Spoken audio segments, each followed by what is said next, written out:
Welcome back to part 2 of the biggest tax myths lawyers believe and why they're wrong. In part 1, we busted some of the biggest misconceptions about tax planning. And today, we're getting into deeper mindset shifts. Welcome to the Law Firm Owner Podcast, powered by Velocity Work. This is the work that creates velocity. Well, okay, let's move on to myth number 3, which is overpaying taxes is good because I'll get a refund. Tell us all the things wrong with that. Yeah. This one actually is most common with like the younger, like the college kid kind of new hire people, because a lot of times with that demographic, you see people having a hard time to save. Like they have a hard time saving and it's forced savings. And then they get this big check of free money, which is not free. It's your money that you gave and then ended up getting back because you overpaid. And the way that I like to think about this or explain it to clients is you're giving an interest-free loan to the IRS, which we do not want to do. I had one client come in, which, to be fair, she was just under 2 million in taxable income. And so her tax liability was around $500,000. So it's a lot. But I looked at it and the last 3 years, she had overpaid her tax liability by around $100,000, which is significant because you have a couple issues going on here. First, the opportunity cost of that money. She could have used that money for other things, hiring in her business, growing it, adding to, whatever her financial goals are. And then second, even if she had done nothing, maybe she just threw it in a high interest or a high yield savings account and earned, let's say 4% interest, which you can get on today's market.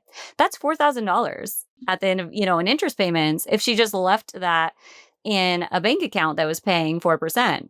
And so giving interest-free payments to the IRS ahead of time and losing the access to that cash, losing that cash's ability to grow and do things for you in your life, never a good idea. So if you're getting a refund, especially if it's substantial, a little bit of a refund here and there is fine, because especially if you're making estimates, you're not a W-2 earner, but you're making estimates for a business that has income fluctuations, then you're going to be off sometimes. You're going to underpay sometimes or over. But usually a really good bookkeeper or accountant can iron those numbers down pretty close. They'll look at your QuickBooks right before estimate time and calculate that estimate for you. And so I really advise doing that, especially if you're like this one client where you're massively overpaying. It's really important. And the thing is this is a good example of small strategies can really add up. And so for her, what ended up happening is a lot of times it's not some big flashy, like we're going to do this crazy strategy and you're going to save thousands of dollars. A lot of it can be these little things. It's like, oh, there's some money over here. There's a few $100 over there. There's $1,000 here. In her case, you're leaving $4,000 on the table plus access to $100K of capital. It's like you're pulling little things and then all together, it makes a big impact. And so you're not always looking for these showstopper kind of strategies. Yeah. And the other thing too is to remember is that we're going to pay taxes. Most people will pay taxes every year till the day they die. And so it accumulates. And so a smaller tax strategy, maybe we only save $5,000, but it's something that's recurring. After 10 years, that's $50,000 in tax savings. And most people that are listening are going to live more than 10 years and have their businesses going more than 10 years. So this really compounds. It's the kind of thing you don't want to ignore. I mean, this sort of reminds me of another myth that's coming up here. So maybe we could turn to that one. Tax planning must involve complicated loopholes.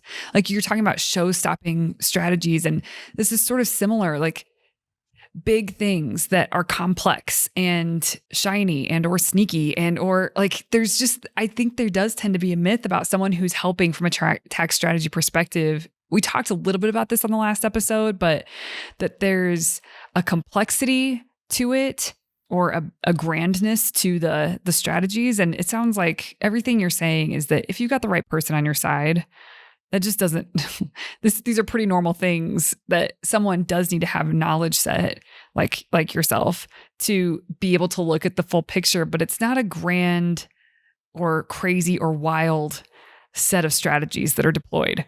Yeah, absolutely. Okay, so where do you think this perception comes from?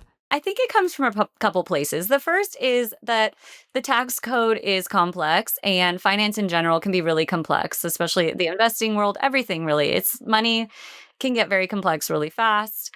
that's part of it. I think the other is popular culture. So I think there's a lot of, you'll see people in the media or politicians sometimes get in trouble for having Mhm. these, strategies where it's like the billionaires are not paying taxes, or, you see these Yeah. news stories. And so I think this perception comes from, oh, they must be doing something really complicated that the rest of us could never do. But in reality, a lot of the strategies that work for the ultra wealthy also work for regular people too.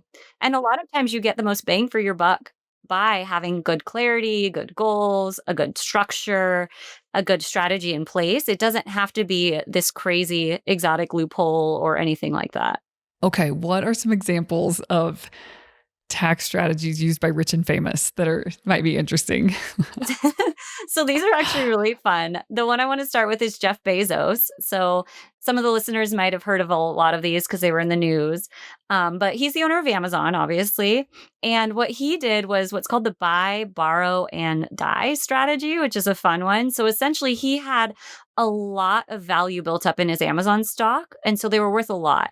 If he sold these stock, he would have to pay capital gains, right? To like sell it, turn it into cash, and buy whatever he wants, a yacht. I don't know. If he did that, he'd be paying capital gains. But instead, what he went out and did is get a lot of loans using the stock as collateral. And if you get a loan money is not income. It's not taxable income. And so the idea behind this buy, borrow, and die strategy is if you have highly appreciated assets and great credit and all of these things, then you borrow a bunch of money, you use that. And then when you die, all of your assets get stepped up to their fair market value at death. So if you Mhm. bought, even a normal person, say you bought a stock in Home Depot for $50 and it's now worth $1,000, you don't have to pay any gain on that. At your date of death, it's now worth $1,000. And the idea is so that your heirs are not saddled with this insane tax bill that they couldn't afford anyhow. You get a fair market step up. And so when you die, all of that gain that Jeff Bezos has in this Amazon stock disappears. And he's living off of all of the loans essentially. So it's kind of a fun people are like, Yeah. "What?" And Yeah. it's not something you would do every day. I mean, obviously you're paying interest on these loans and there's nuance to it, but it's one that makes headlines. Another fun one that you see is Warren Buffett is famous for gifting appreciated about stocks and things like that, as well as living mostly off of his capital gains from his portfolio. So for someone like him with really high income, he's in a 37% tax bracket. That's the highest bracket. As of currently, it's 2025. That's the highest bracket you can be in. Whereas the highest capital gains rate bracket is 20%. So a lot of wealthier people will try to live off their capital gains, have really low salaries, and have their salaries super low so that they're not getting a ton of income at that 37% rate. Mhm. And then Mhm. they pair that with a gifting strategy. So if you have a really high, something that appreciated a ton where you would trigger a lot of gains. So kind of like our Home Depot thing where, oh, I bought it for 50, now it's worth 1,000. Instead of recognizing that, you gift it. And when you gift something, you get the fair market value of the gift. So even though I only bought my Home Depot stock for $50, the gift is worth 1,000 and I get a $1,000 deduction for that gift. And so you're getting a big deduction for it, which lowers your So tax liability. if you have a partner, a life partner, and your name is the only name on that stock or whatever, you're gonna have some capital gains that are realized, then you could gift it to the partner and you guys still get the benefit because it's staying in your circle. I don't have the same lingo that you have, but do you pick up what I'm laying down? Yeah, yeah. So it can be complicated. There are rules about like related party rules to make sure that the transaction has economic substance. And so with your gifting it to your partner, she's not a charity, so you're not going to get a deduction. That's what Warren Buffett is off. Oh. He's trying to get the charitable deduction on his Oh, tax oh, return to oh. lower his income. I And then see. second, wealthy people usually have hit the estate and gift tax limit. So that's 15 million for an individual. You double that if you're married. But someone like him, every gift that goes over that limit. So if you give to a person, so charities don't count for that, but it like your daughter or your wife or your partner or anybody really on the street, that counts towards your gift limit. And anything over that limit gets taxed at 40%. And so you're getting absolutely hosed at that point, Yeah. which is why you a lot of times see really complex structures with wealthier people where they're putting things in like charitable remainder trusts and irrevocable trusts. which have very different rules. So when you go to your estate planning attorney, they're giving you what's called a revocable trust, meaning you can change it at any time. You can get rid of it, whatever you want to, you can change anything. But an irrevocable trust is it's no longer even in your name, which is why it avoids tax because it's no longer on your tax, return or anything. It's you're giving up Mhm. ability to control those funds. Okay, I've heard that there's certain stories politicians have huge IRAs. And I don't know if if that's like rich and famous, but in some cases it is. Do you have any examples of what I'm talking about? Yeah, so this is interesting. There was a couple people who were famous in the news for this. Mitt Romney he had several million, I think double digits, maybe like 25 to 125 million, some large amount Wow. in an IRA. And then Peter Thiel famously actually also had a huge amount, like multiple millions in I think it was a Roth IRA now that I think of it. So it's interesting because Roth IRAs, people were a little bit outraged about this because they're never taxed again. So he had a ton of money in the Roth IRA and people thought, how is this fair?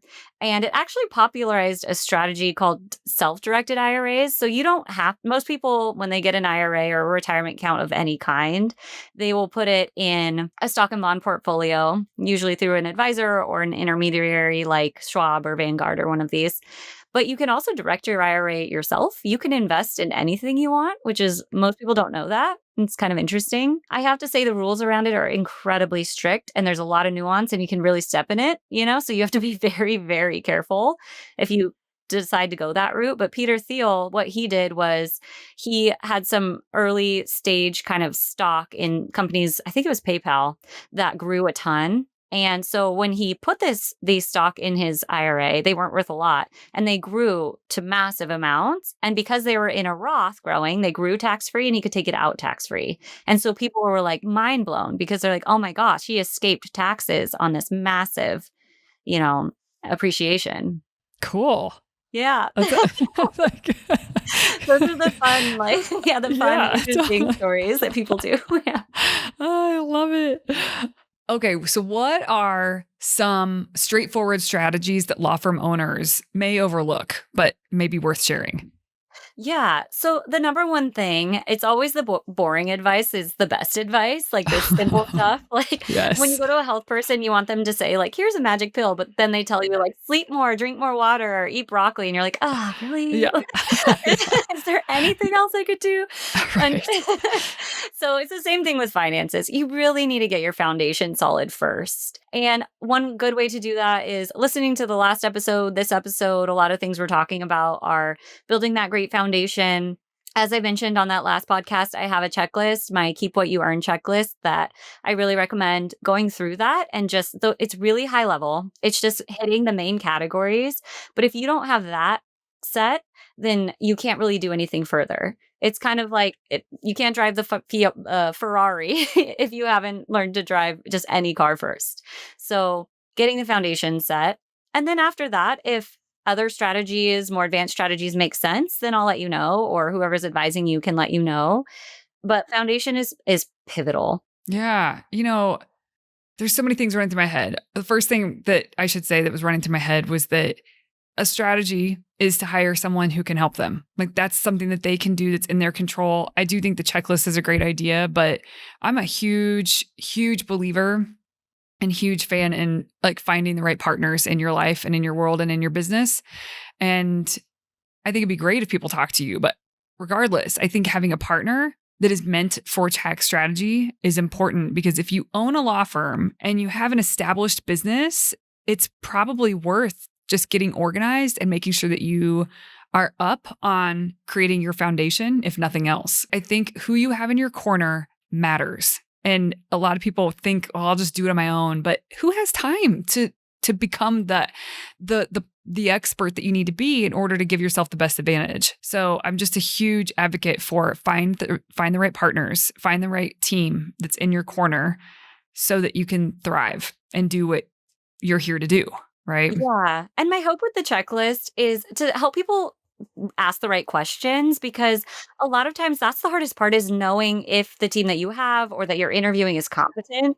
Like, I remember, it's kind of a funny story, is I took a couple years off for maternity leave to stay home with my kids, and we were doing a bunch of stuff on the house, but we didn't hire a general contractor because I thought, I'm home, I can interview people, I'll just be the general contractor. And Yeah. I realized, like, I don't know the right questions to ask. Like, what do you and so one of the, like, kind of tricks that I did was I would look whoever it was coming. So if it was an electrician, I would look up, like, words that electrician use. I would Google electrician lingo, like, what are certain things, like trade language that they use, and I would drop those throughout the conversation, so he would be like, "Wait, she knows what a conduit whatever," and then they don't know how much you know, so they're, like, less likely to screw you because 'cause they're like, "Wow, if she knows what a conduit thing is, like, I can't pull the wool over her eyes." Yes. And it helped me a lot of times they would launch into more sophisticated answers because they thought, "Oh, okay, she's not just checked out with the baby, Right. like, she's engaged, she wants to know, she wants, to give input on these projects."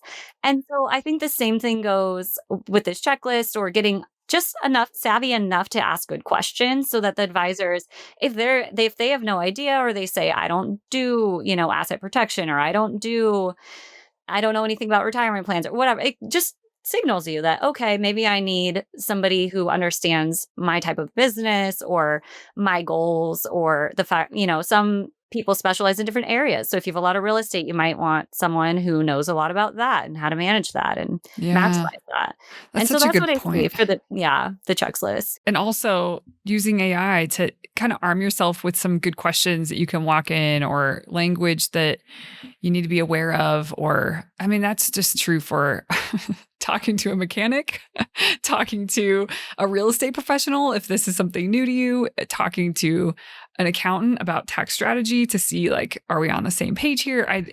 And then maybe even to equip yourself if you're going to go into a consult call with an expert, that you are looking for a partner, knowing how to ask the right questions to make sure that, oh, this is aligned. It's a great use for AI in our world.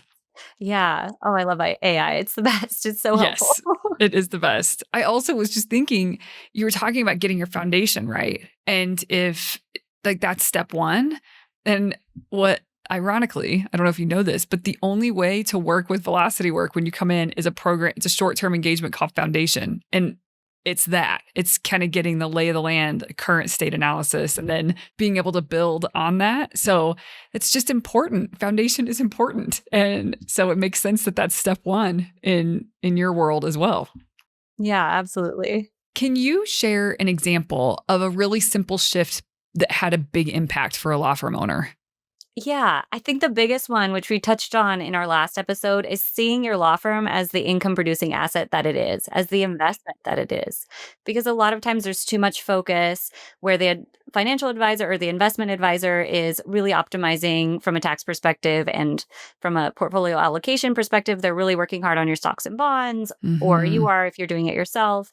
Or with your real estate, a lot of real estate investors get really into it with the depreciation or maximizing certain aspects, but then we forget our biggest asset, which is our law firm. And so I think thinking about it as the asset it is, and making sure that your law firm is as tax optimized as the other things in your financial life. Yes. Yeah, that is probably my favorite thing that you and I have talked about so far. For me, even that was a good mindset shift. Just that language that I don't think that hardly anyone thinks of their firm as the asset that it really is. It's more, because they've lifted it off the ground and they weren't thinking of it as an asset when they started that. So it really is a mindset flip to start thinking that way when you have a firm that's really bringing in money. Okay, there's another myth that tax planning is only for the wealthy. And I know we've talked about some strategies that the wealthy deploy that, others may have heard of before, but why do you think so many law firm owners think that, and business owners in general, right, think that tax strategy is out of reach for them, or it's not the right time? It's really not necessary yet. I don't know if you can speak to that. Yeah, it's so unbelievably common. And that I think that's because historically it has been. Really, so much has changed. We're in kind of the informational age where knowledge is everywhere. But I remember I spent a ton of time with my grandma growing up, and she helped raise me. And she had stocks, like big company stocks, and she would have to go to an intermediary in person, buy the individual stock. She didn't have this whole suite. Whereas now you can log on like Vanguard or Schwab or any of these other Fidelity and see hundreds of different kinds, buy something with a click of the button. It's so easy. But in the past, you would have to go in person. You would have to hire someone. I remember the paper prospectuses would come in the mail. She would open it and read it and then vote by mail and mail it back. And it was this fascinating thing, but things have changed. I also think historically, yeah, it was for the ultra wealthy. But now a lot of these strategies have entered pop culture, which is why people who don't work in tax know about the S Corp election, or they know Hmm. about real estate professional status, etc. There's pop culture books about it. There's YouTube channels about it. There's courses, there's seminars, all of that.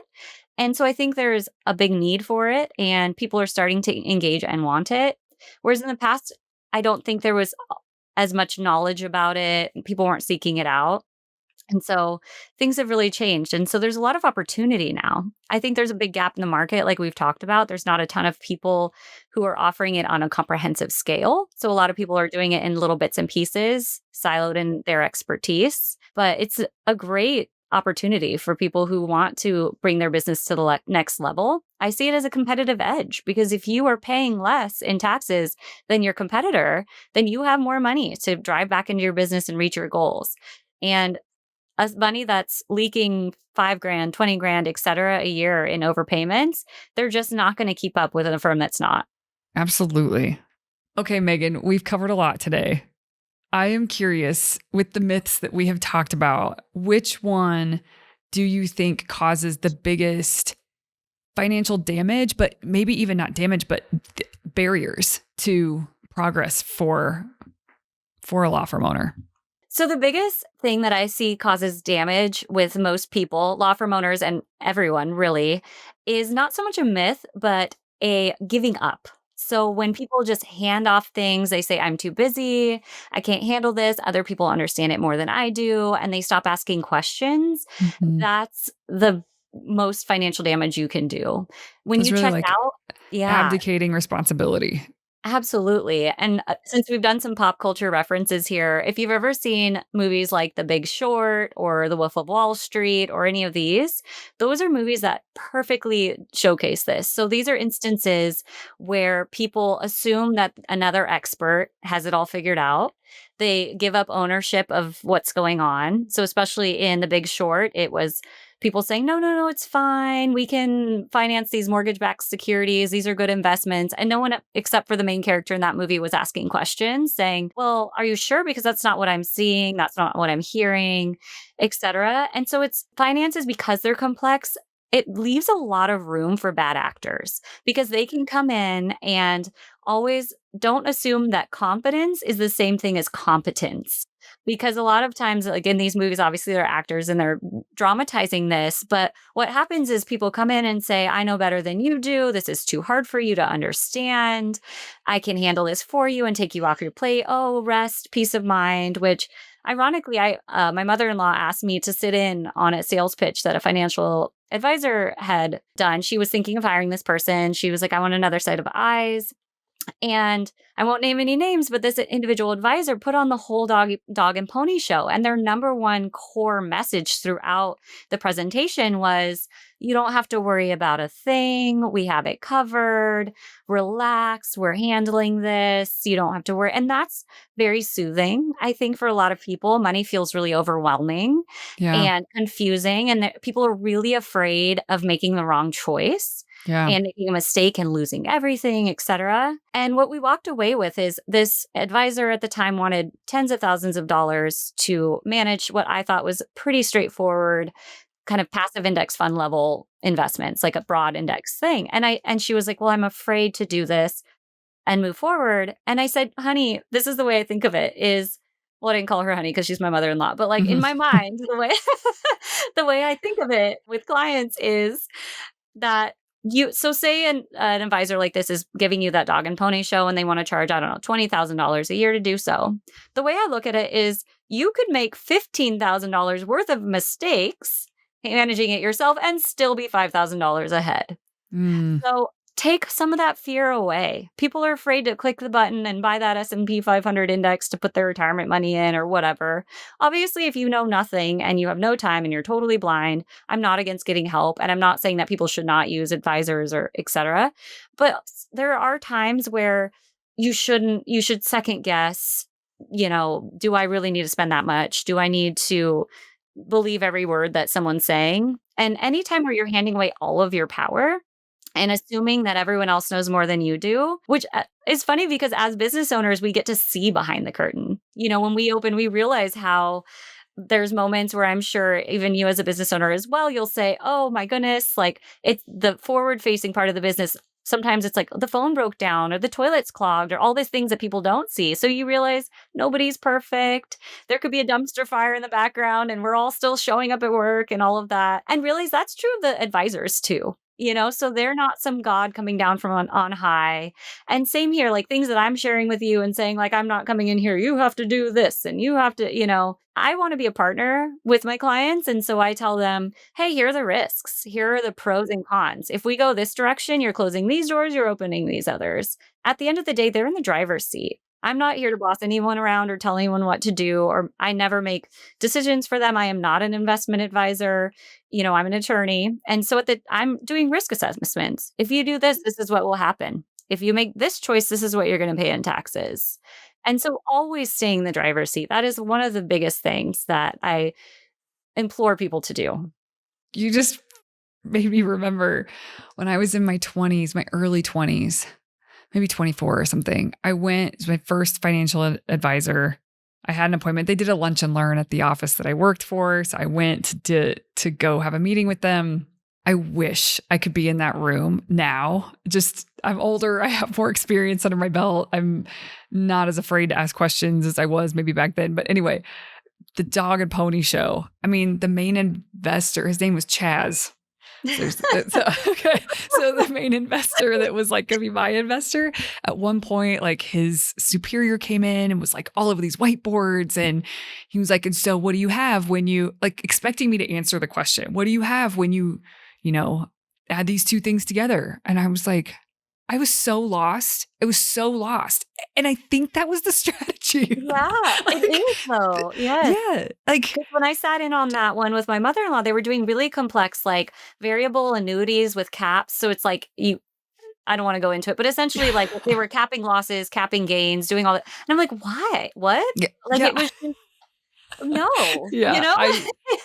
Yeah, I did. It does, but it did make me feel like she thought everyone else on the call knew what was going on. So she was nodding along like, okay, yeah, and not asking because she was like, she was probably like, oh, I'll just ask Megan later or, but like, I think a lot of people feel that way where they're like, okay, everyone around me in this seminar is nodding along. So I guess this is, people know about these random products. And it's like everything you just said, it just brought it back. I was like, that's exactly what it was. It's a dog and pony show. I've never had that language for it, but, and you better believe I paid them. Like I signed up because I thought, well, I don't know what I'm doing. This is a good thing I have them. Like that's kind of the, because that peace of mind and that people want clarity. They want someone to lead.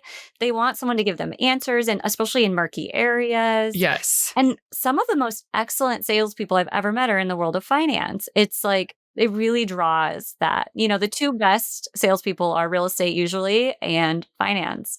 There's a lot of money to be made. And so you have to be very careful. I see it a lot in if you do anything, read your contracts for any kind of lending. Those get wild. So if you're borrowing money from anyone, usually a bank, that's what you'll see a ton in credit card contracts too. So it'll come, all these fun, shiny things like you're going to get cash back and da da da. But if you read the contracts, it's like if you miss one payment, you're paying 40% or, insane stuff and like all these penalties and all of that.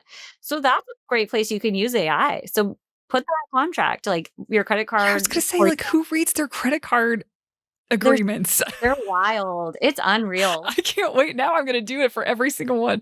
Yeah. Just scan it for numbers. Like you can see if you just scan it for like numbers, you'll see like if you miss a payment, it's like 37% or something. And then like hundreds of dollars in interest. It's unreal. the stuff that they're Wow. allowed to put in there. But you can do Wow. that, like, put it up in AI and say, "What are the things that affect me from a financial perspective?"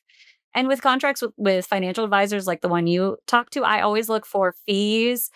Google the word, or not Google, what is control find the word conflict, because they're required if they have a conflict of interest, so they're selling you a fund that they owned, they're required to say that in the contract. So Okay. control find for that. I would control find any kind of fee, penalty, etc.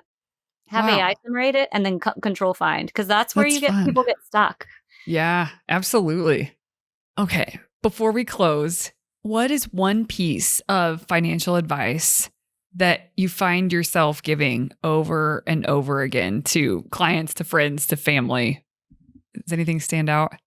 Yeah, absolutely. This one's really good. It's stuck with me. So, if you want to really be wealthy, which is a lot of business owners are trying to grow their wealth, make impact, etc., here's the one thing. So, when times are good, so bull markets, your business is thriving. When times are good, save, and then when times are bad, buy everything that's not nailed down. And so this is what the truly wealthy do. So people who never really get there, when times are good, they go out to dinner, they go on vacations, etc., they spend money.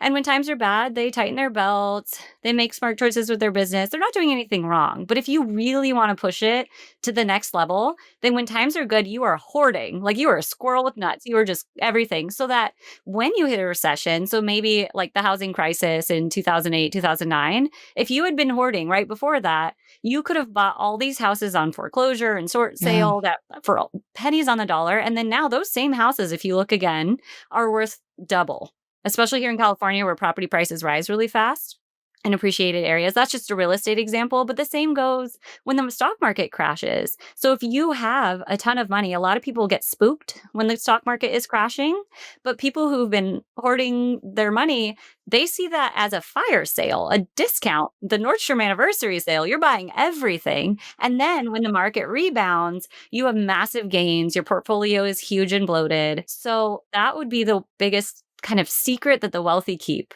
is that's what they're doing. And that's how people level up. Yeah. I love that so much. Just the opportunity that you have if you've given yourself the chance to have an opportunity when things are like when COVID hit, there were certain people that they were in such a good position to figure some things out for their business and invest in their business. And because they had a bunch of space, they weren't it wasn't business per usual. And others were just freaking out and in a really tough spot where others had prepared themselves to be able to capitalize on the opportunity. They weren't pumped about it. They don't wish that, but they had an opportunity to capitalize. And that's just what you're saying is like, give yourself by when things are good, be a squirrel with nuts. And then when it's time, when everybody else, when the world shifts or when everybody else is tightening their belt, you can have the opportunity to create a very different scenario for yourself moving forward. Yeah, and it is one of those pieces of advice. It's like it's in the category of eat your broccoli. It sucks. Like when times are good, you want to go on vacation, you want to do all these things, but it's just like if you can get there and get the discipline and have that deferred gratification, if your goal really is to level up on that level, which everyone's Yeah. different, everyone's Yeah. goals are different. Some people have their business just for a lifestyle business. They just want the extra cash, have fun with their family. They're not trying to do anything crazy. I get it. So it isn't eat your broccoli strategy, but if you've been curious, like, how do these people do this? Because I have people who come and say, like, what is it? Like, what's the secret sauce? A lot of times it's that. It, Mm, so that is one that's really stuck with me. And when people are really trying to level up, that's what I tell them. even if you're saying some people are just like they'd rather just spend their money, have fun with their family. They're not trying to level up in that way. But even if you put a percentage just with that mindset, even if it's, maybe you're not the best nut hoarder, but but you're doing enough that you still will have a different opportunity for yourself because you've been a little more aggressive about setting to the side than you would have been otherwise. I imagine even that has an impact. Yeah. And if nothing else, then you have a safety net because when times are bad, you have savings. You're not. a lot of times when things go bad, they get worse really fast. Because if you don't have that nest egg of like that emergency fund, essentially, then you get into those crappy loans with crazy interest rates Yes. or taking clients you don't want to take. Like it really pushes you into it can push you into a bad place really fast. Yeah. It's kind of Yeah. that concept of what is that saying? When preparation meets opportunity. I don't know. There's a saying. I can't People remember. call it luck. Yeah, there we go. Yeah. Luck is when preparation meets opportunity. I think that's the saying. I don't know. Yeah, Yeah. something like that. It's like, well, you can make yourself lucky. You Yeah, can make yourself exactly. bulletproof or recession proof. Yes. Create your own luck. Yeah. Yeah. Well, Megan, thank you so much for coming back. I'm going to have you back again because there's something else I want to talk through with you that I think listeners would find interesting. But thanks for your time today. Yeah, thank you. This was fun. This content is for informational purposes only and does not constitute legal, tax, financial, or investment advice. Before you go, be sure to hit subscribe so you don't miss an episode. And if you'd like to hear more on this topic, let us know in the comments below.